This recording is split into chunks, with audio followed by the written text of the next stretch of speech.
Hello, everyone, and welcome to Who Podcast The Watchmen, and where we ask the question, whatever happened to the American dream? It came true. You're looking at it. That's right. I just need a grenade. God help you all. I am Phil, and joining me is... I'm Tyler. And this episode, we're going to begin our journey into Before Watchmen, Silk Spectre #1. All you YouTube people can see the cover. I'm pretty excited to do this. Like I was saying before, I never read any of the Silk Spectre. Now, pretty interesting because our last series took place mostly in the 40s. I believe this takes place in the 60s. Yeah. Yep.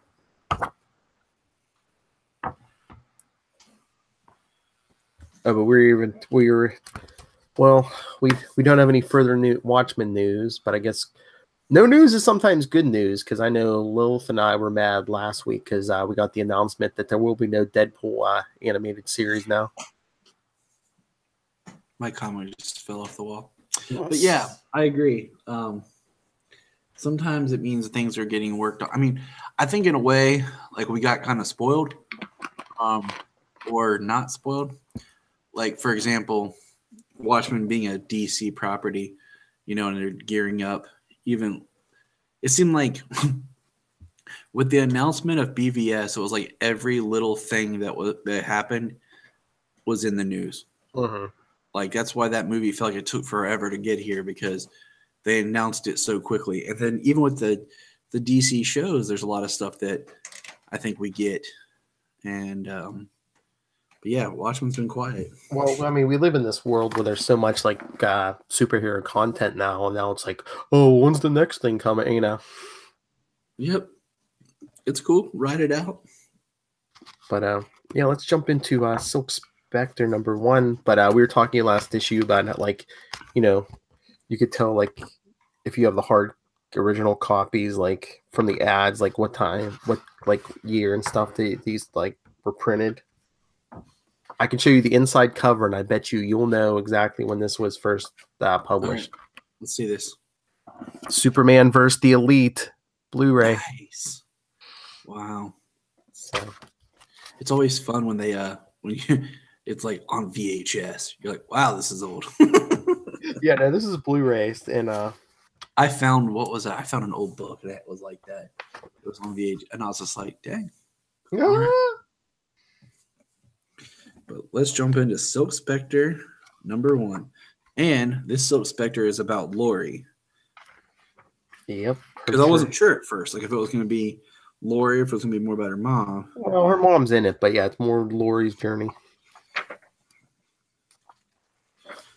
We basically get the opening scenes as her as a little girl asking, he's not coming back, is he? Who I'm assuming the man she thinks is her father? Well, she says, he's not coming back, is he? Don't say that. He's not my father. Please don't start that again, Lori. He was my husband and he is your father. I hate him, she says. And we really feel like Sally carries this guilt and loves Lori and watches out for her. Because then we have this opening that doesn't give us a year. Nope. I'm thinking it had to take someplace after Minutemen because there was interaction with Sally's husband at the time, and Hollis. But Sally looks younger here. I don't know. It's crazy. But then it jumps to 1966. Yeah, and she's in high school. The story's going to take place. Yeah. She's in high school. She's great at athletics. A guy has attention to her. She's shocked by it. She's fantasizing about getting married. One of the girls, the blonde with the big hair, is jealous. Her mom shows up. And her mom makes the look about he's quite a looker. Oh yeah, because I guess Sally's training Lori to be the new Silk Spectre, and she's saying, it's a shame with all your training and study, you're not gonna have time for him. And her mom's like, if I'd be more than happy to stand in for you. It's like, okay. Yeah, I mean, she even gives her old costume. Not even like making a new one, like straight up her old costume. And then we just see her sitting there watching TV, and this mysterious figure jumps up and it takes her. And it almost kind of made me think about because the way this is drawn, where Mm-hmm. she's watching TV and there's like a song playing, Mm-hmm. like reminds me of just Edward Blake's death in the movie. Oh yeah, yeah, You have yeah. the song lyrics going, as he fights and gets thrown Kind out of. the window. Yeah, yeah. I wonder if they It's were kind trying to invoke that feeling too, with this, because I mean, this is a prequel, but we did see that scene in the movies and everything before this. Yeah.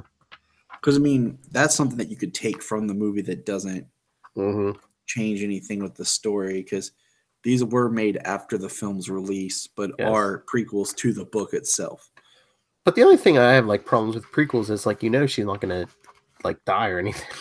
Yeah, I mean, there's always that with the prequel. There's always some sort of safety Mm-hmm. for like at least a couple of I characters. guess I guess it's the journey, not the destination. Yeah, but we find out it was her mom. She Yeah. popped her real good, and then her mom popped her, and I love how her mom like disguises herself as like this ski mask like intruder who just like starts attacking her, and then when Lori gets the other upper hand, she's like, "What the hell was that?"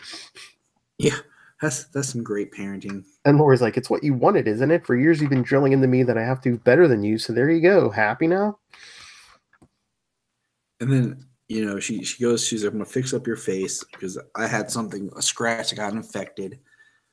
And then I think it's interesting how we see her like in her nightgown, kind of like looking at herself, her bruise and everything, when she's talking to Hollis. No, Sally. Yeah.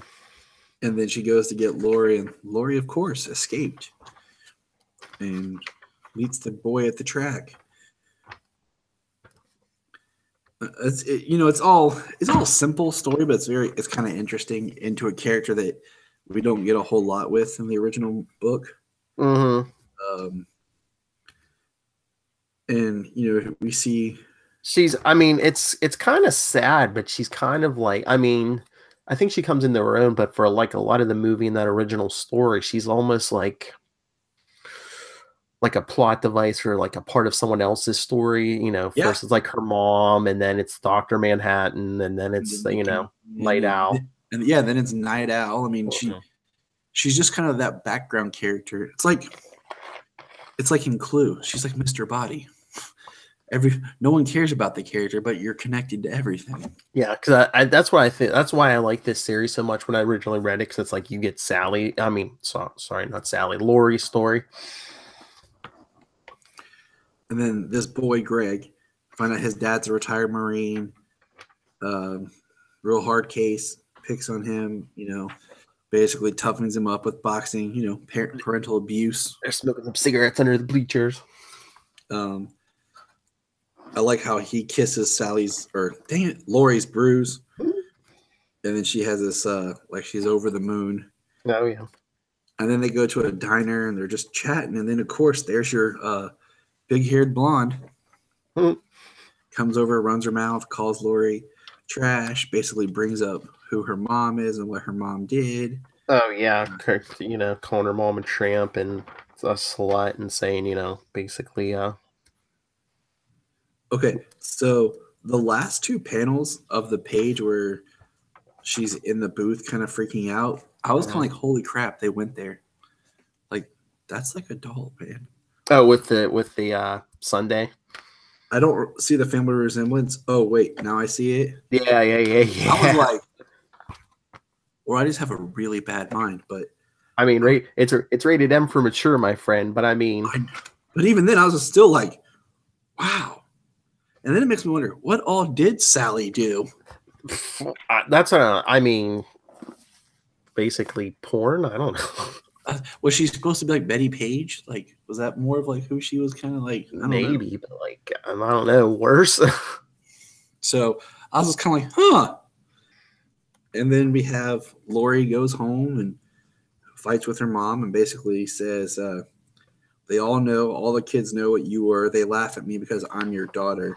Yeah, and even before she was saying, you're training me to, take on your name, your fake name, and you never asked me what I wanted out of life.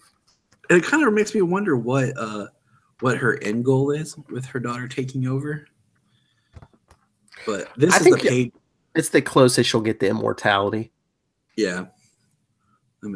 I like this is the page where it cuts back and Greg shows up, and then we cut back to see that that Lori laid out, punched the blonde. Oh yeah, decked her.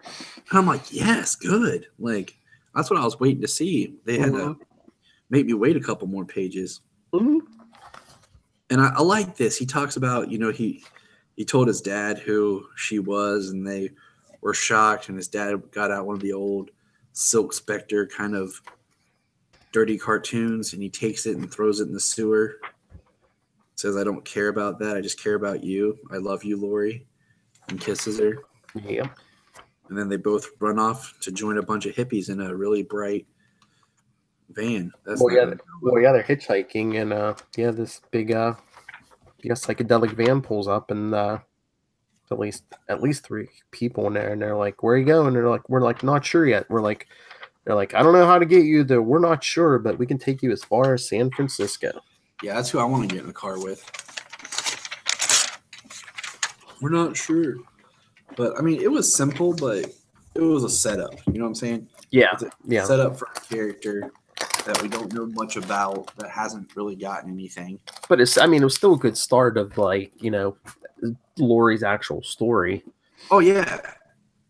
It's just, with the other characters, we already had some background history and things like that, so we could jump right in. So it was good. I mean, I'm interested enough that I'm really looking forward to reading the rest. Oh, yeah. And then just seeing where it goes. I mean, besides, her hooking up with Manhattan, but. Oh, you haven't read the other issues yet? No, I think I'm going to take them little by little. Oh, okay. Yeah, you're in for a ride, buddy. I mean, it's a good story.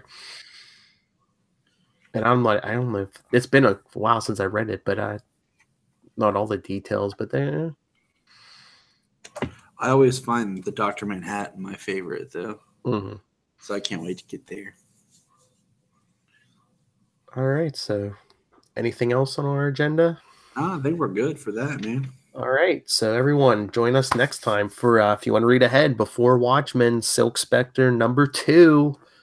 And you may be saying, where can we send you our feedback, please? Well, ask and you shall receive. You can email us, capesandlunatics@gmail.com. The voicemail, 614-382-2737. That's 614-38-CAPES. And as you may have heard last episode, you can also share your feedback with us now on Twitter @WhoPodcastWatchmen. So go follow us there. Check that out. We'll share any news we get, links to episodes, and it's all good. And Tyler, where can people talk to you? Find me at JTYPatrick on Twitter, and then I host the Krypton Report podcast. You can probably guess what we talk about there. And Supergirl. Superman, Supergirl, Krypton, the show that finally started after 4 years of planning. And just anything Krypton Report, you'll find me. Just Google it. All right. Awesome. So you know what that means, everyone. Whatever happened to the American dream?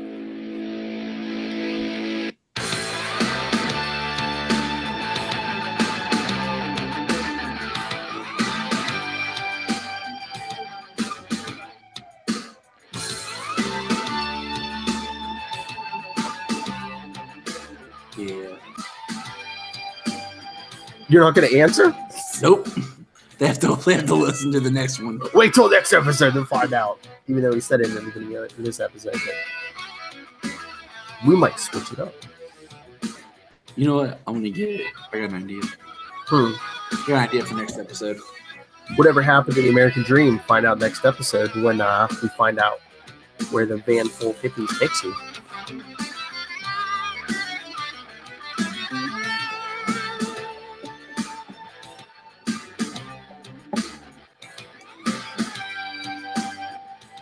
But until then, peace and love.